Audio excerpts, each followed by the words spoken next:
Alina's quantum shuttle cut silently through the upper atmosphere of Nexus Prime, the gleaming council capital world that had been humanity's political prison for 7 decades. Behind her, the last of the human diplomatic corps followed in perfect formation, 27 vessels executing synchronized maneuvers that the Council had always dismissed as unnecessarily precise.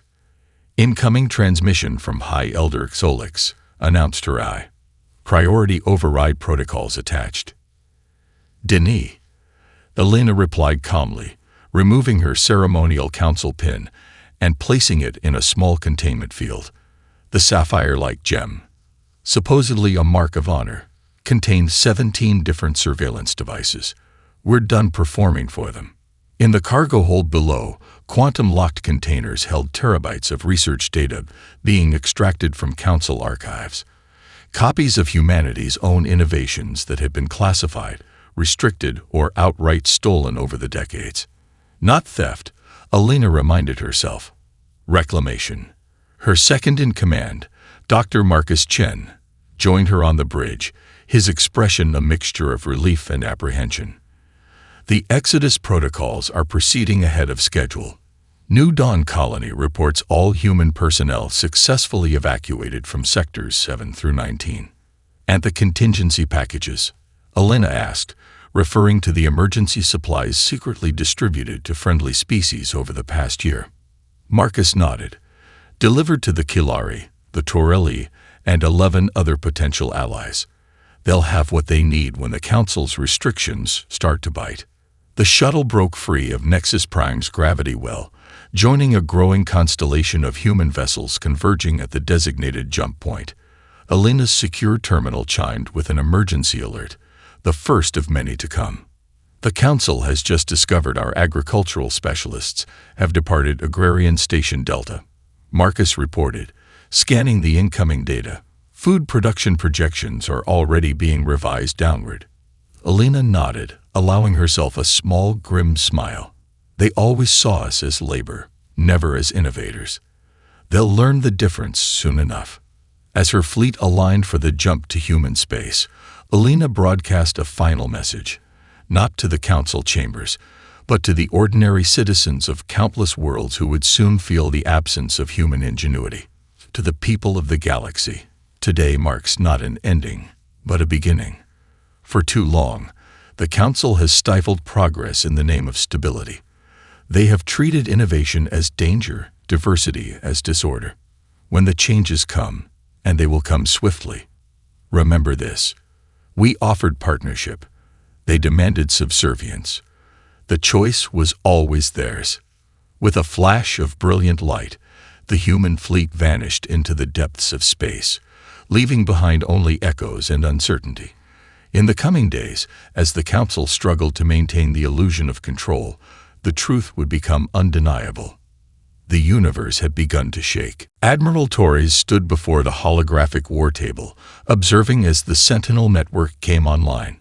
One by one, the massive defensive platforms, hidden for decades beneath innocent-looking orbital habitats and supposedly decorative space stations, activated their true systems. A web of quantum-entangled energy fields began to shimmer into existence, connecting humanity's worlds in a defensive grid unlike anything the Council had ever imagined. "The Atraxians have sent a third delegation, sir," reported Commander Jiang, her expression carefully neutral. "They're threatening military action if we don't share Sentinel technology to protect their worlds from the drift." Torres glanced at the tactical display, showing the emerging crisis in Vold space. The drift had expanded precisely as human models had predicted, consuming 2 densely populated colonies. The energy readings matched Dr. Caftry's projections down to the decimal point. Projections the Council Science Directorate had labeled alarmist human speculation just 14 months ago. "Show me the casualty estimates," Torres said quietly. The numbers appeared before him. 4.3 billion Vold dead or displaced. For a moment, regret clouded his thoughts. If the Council had only listened. "Sir," Commander Jiang's voice pulled him back to the present. "What message shall I send to the Atraxian delegation?"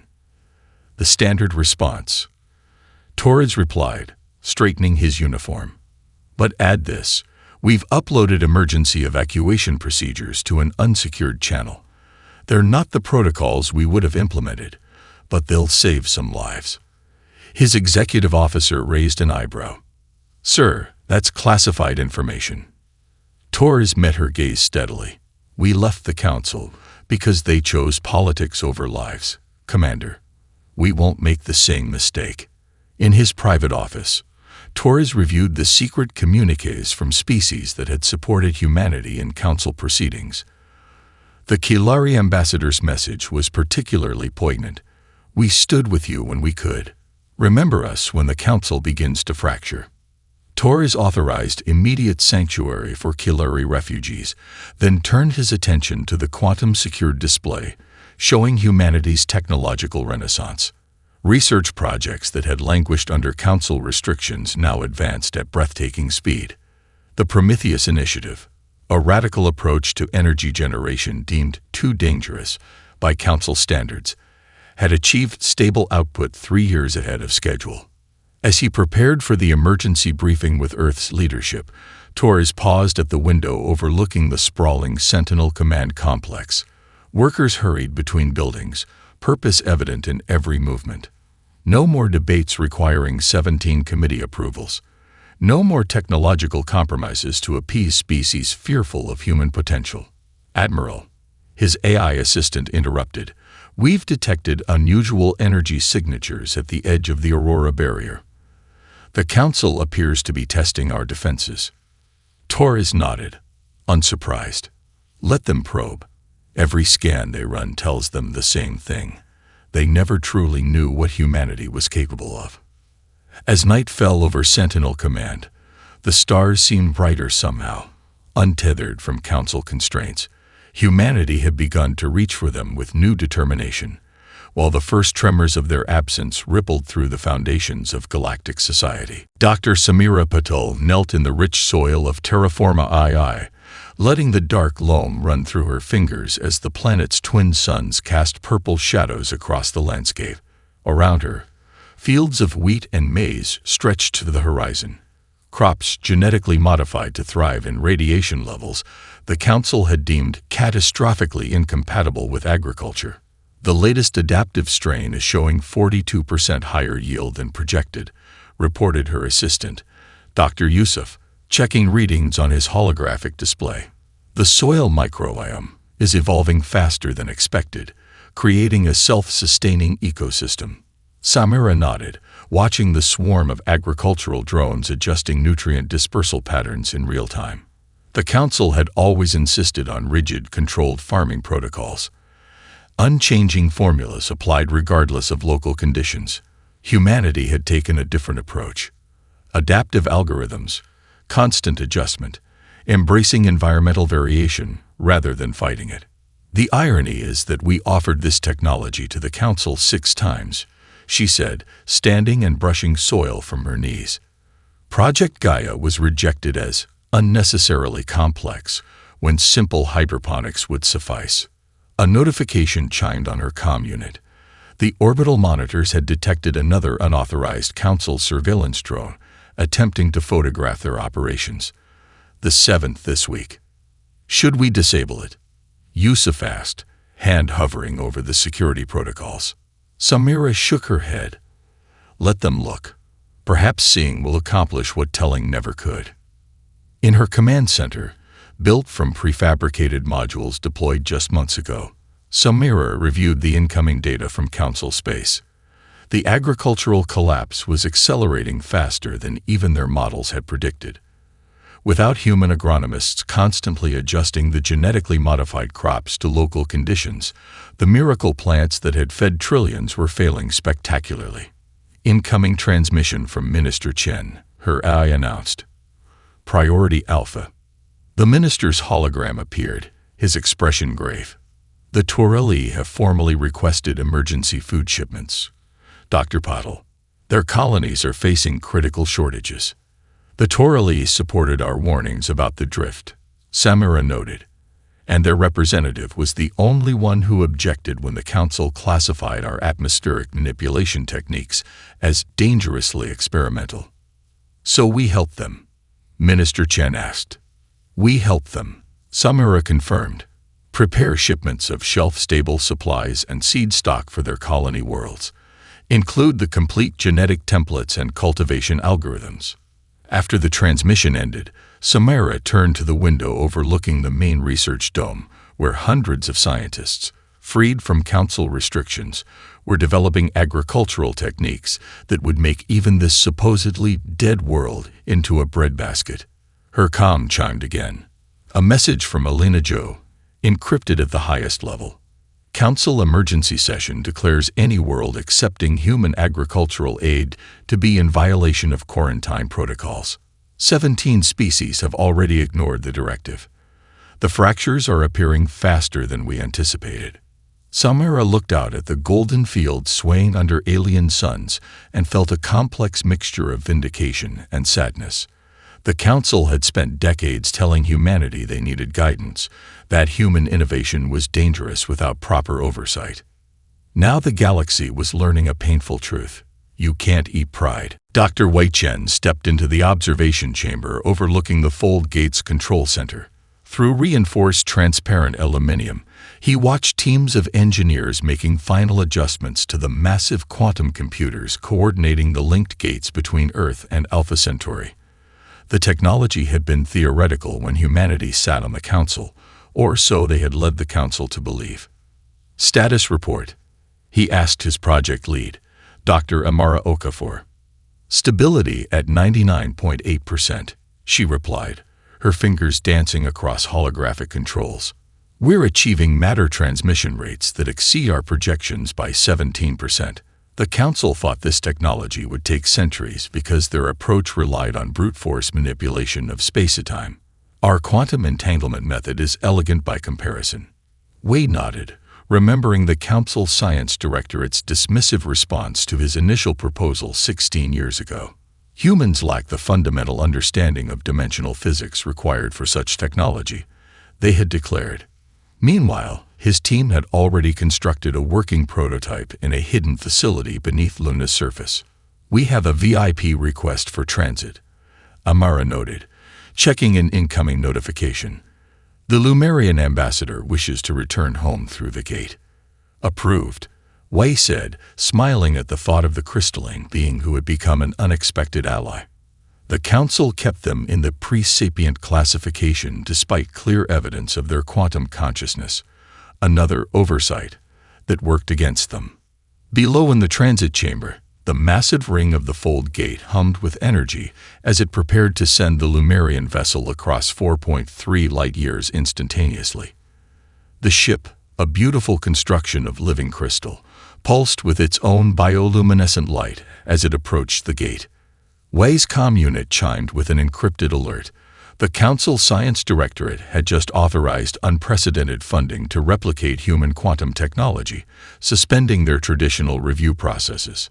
"Too little, too late," he murmured, scanning the details. Their approach still relied on outdated theoretical models.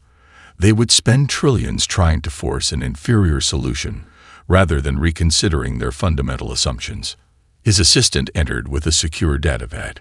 "The Medical Ethics Committee approved the full deployment of your nanite therapeutic system. Initial distribution begins next week to 17 species." Wei felt a pang of emotion as he reviewed the distribution priorities. The first recipients would be children suffering from conditions previously deemed unfortunate but natural selection. The same committee that had rejected his proposal 14 times now marveled at results they could no longer deny. As the Lumerian vessel vanished through the gate in a flash of quantum coherence, Wei thought about the *S Pathfinder *''s mission logs. The exploratory vessel had made contact with 11 species the Council had either overlooked or deliberately misclassified. Captain Rodriguez's reports described civilizations with unique insights and technologies that complemented human approaches in unexpected ways. "We should never have allowed the Council to isolate us from the full diversity of the galaxy," Wei said, almost to himself. "Our strength was never in our technology alone, but in our willingness to adapt and incorporate what we learned from others. Amara looked up from her console. They feared exactly that, didn't they? Not that we would surpass them, but that we would create connections they couldn't control. Wade nodded as another vessel prepared for transit through the gate. The Council had spent centuries building walls between species. Humanity was now in the business of building bridges. General Diana Reyes walked through the halls of what had once been a Council administrative center on New Terra, now repurposed as the command hub for Operation Guiding Light. The building's austere architecture, all towering ceilings and imposing columns, had been designed to make lesser species feel small in the presence of Council authority. Now engineers had stripped away the intimidating facade, replacing it with open workspaces where humans collaborated with representatives from 24 species. We've confirmed Council operative infiltration at 3 of our technology centers, reported Colonel Takahashi, falling into step beside her. They were using Mithrid chameleon tech, would have been undetectable 6 months ago. Diana nodded, unsurprised. And our response? As you directed, Takahashi said with a slight smile. We escorted them to observation galleries where they could get a better view of the projects they were attempting to steal. They entered the central command room, where holographic displays showed the status of 17 simultaneous technological uplift missions across the galaxy. On one screen, human engineers worked alongside the insectoid Drev, helping them refine their first warp drive. The Council had kept the Drev pre-FTL for 3 centuries, claiming they weren't culturally prepared for interstellar contact. The Drev prototype achieved stable warp field generation this morning, announced the project lead. They'll be joining the Galactic community within the month. Diana allowed herself a moment of satisfaction before turning to the diplomatic feeds. The Council chamber, once the picture of decorum, had descended into chaos as the Iridian ambassador formally announced their mutual defense pact with humanity.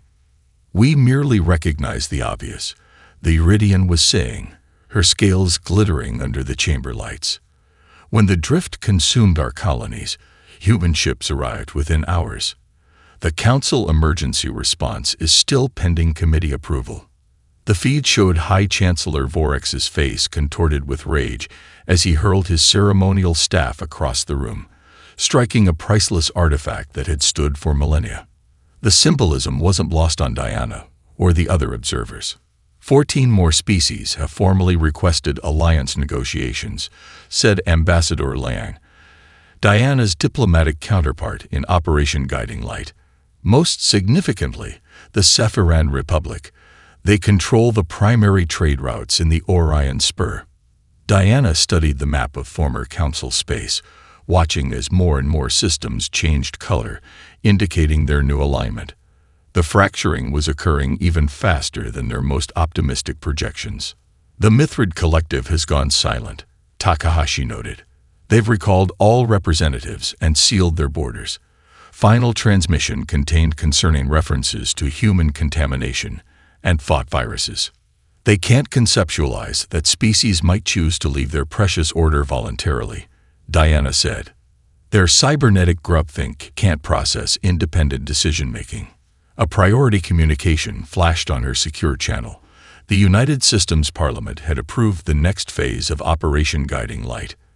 Diana entered her authorization code, unlocking previously restricted technological sharing protocols.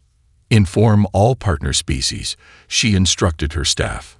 Medical technology, agricultural systems, defensive capabilities, everything except weapons of mass destruction is now available for transfer. Priority to those facing Council sanctions.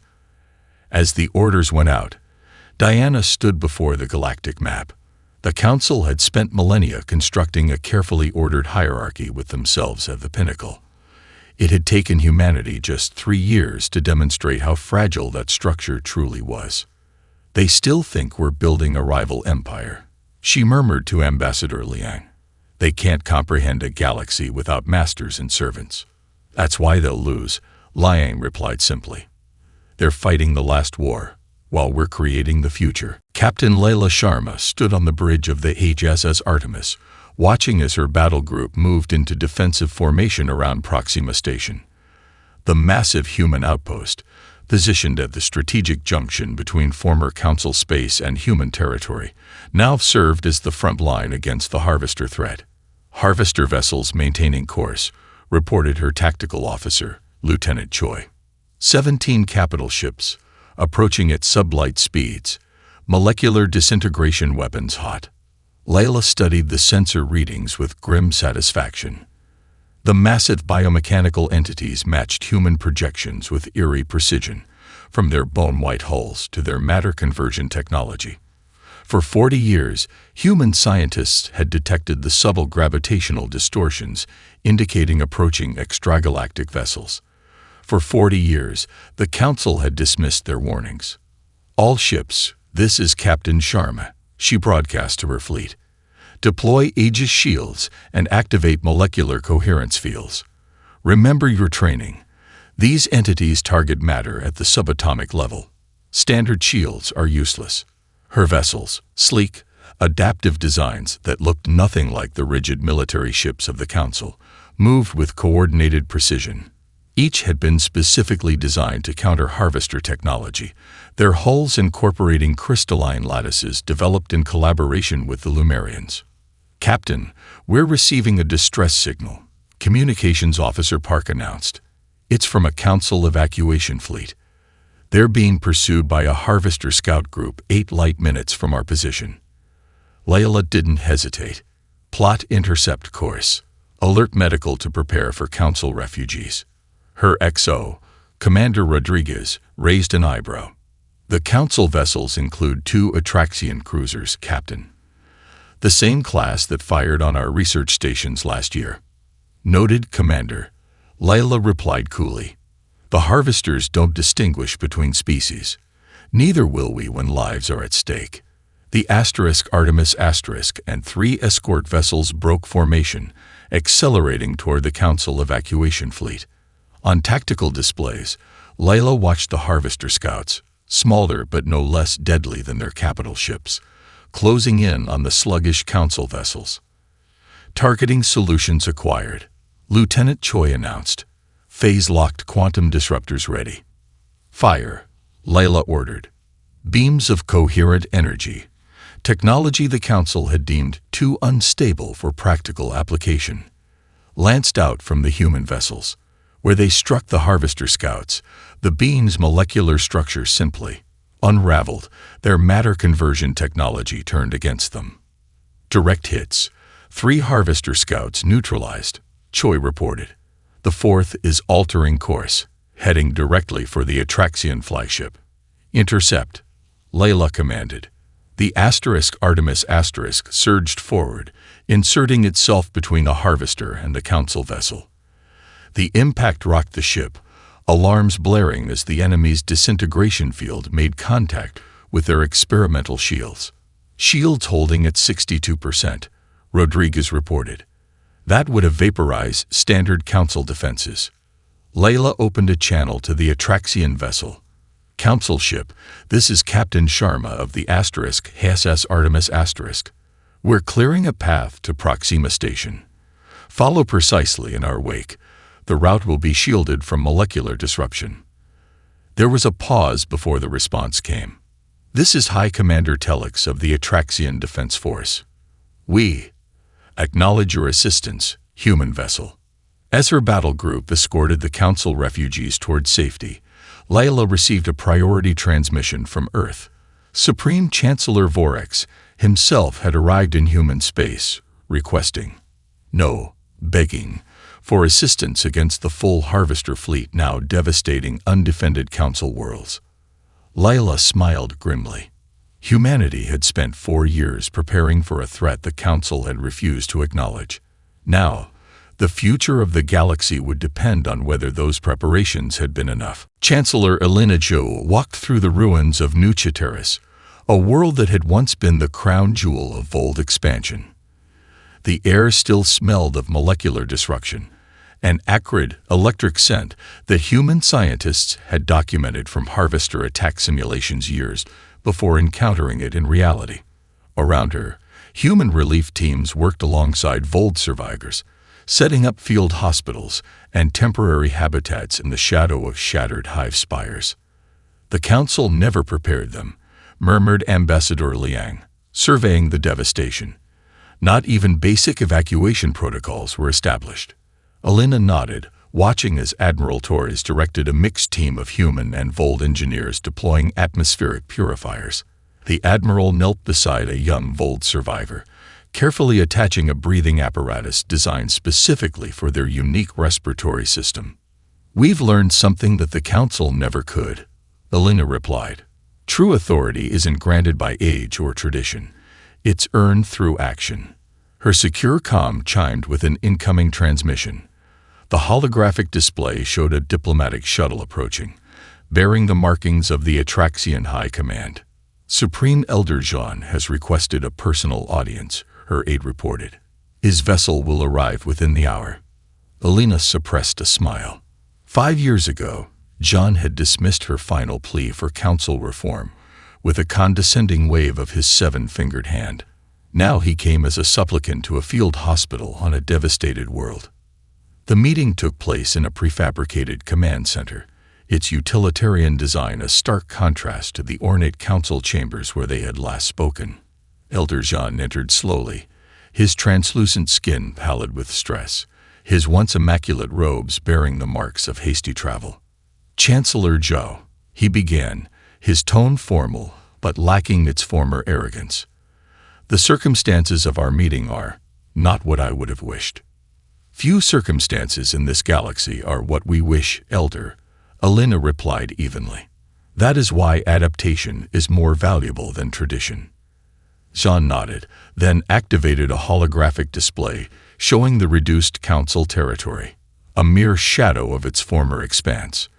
"The council offers unprecedented concessions, full autonomy for human systems, reparations for past oversights, a permanent seat on the directorate with veto authority." Alina studied the proposal without expression, and in exchange, "Return to the council," Jean said simply. "Help us rebuild what has been broken. Your cooperative has attracted 2/3 of our former worlds. Without your support, the council, the oldest civilization in known space, faces extinction." Alina rose and moved to the viewport. Outside, human ships deployed planetary shield generators around the recovering world, technology the Council had restricted as potentially destabilizing to planetary governance. "The time for that offer was 70 years ago," she said finally, "when we warned of the harvesters, when we proposed open technological exchange, when we advocated for the rights of pre-sapient species who were fully capable of joining galactic society."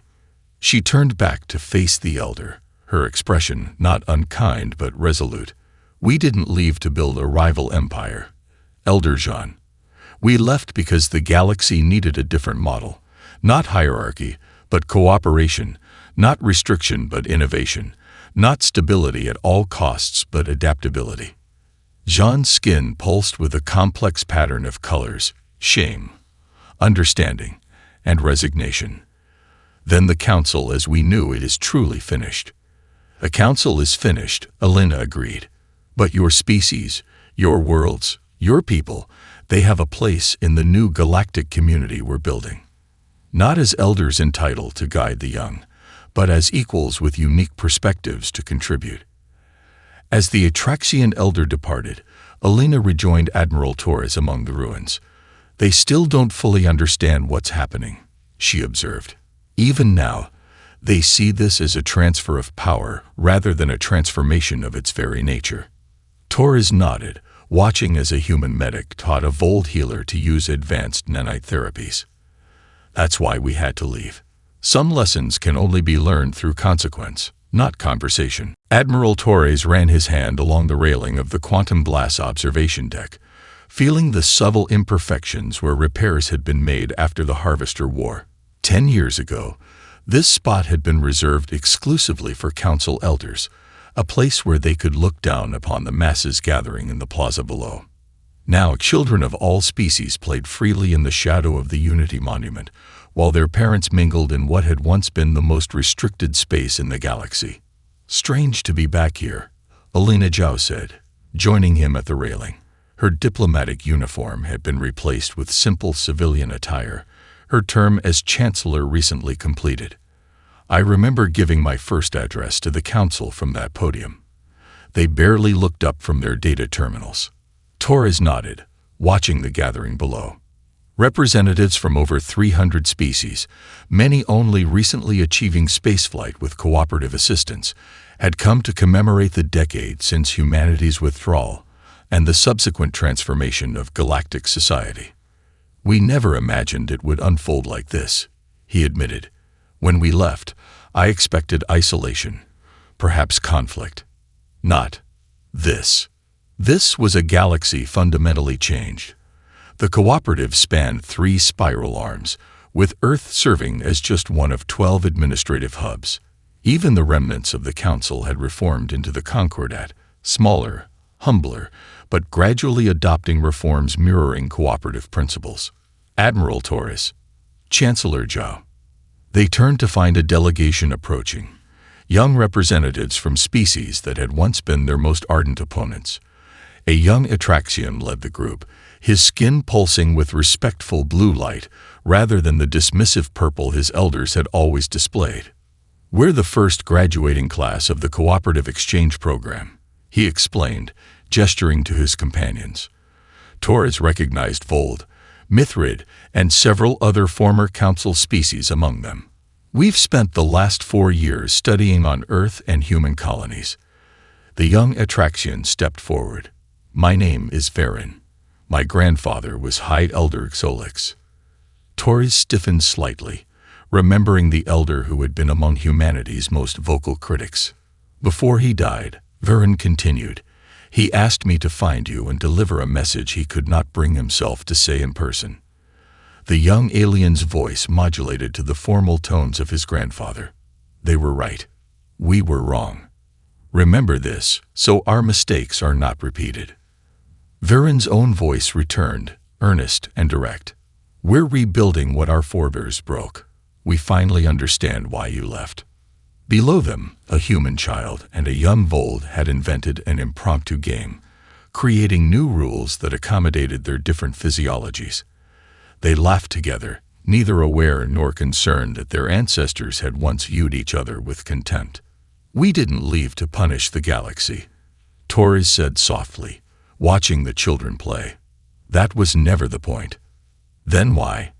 asked a young Mithrid, her cybernetic enhancements far less extensive than those of her elders, allowing more of her natural form to show. Torres considered the question, watching as the Unity Monument activated for the ceremony, projecting a field of stars that matched the actual galactic map, each point of light pulsing in unison with the heartbeats of those present. "Sometimes," he said finally, "the only way to save something is to let it go. We abandoned the Council because the galaxy needed to shake. It needed to discover that hierarchy isn't the natural order. It's just one possibility among many."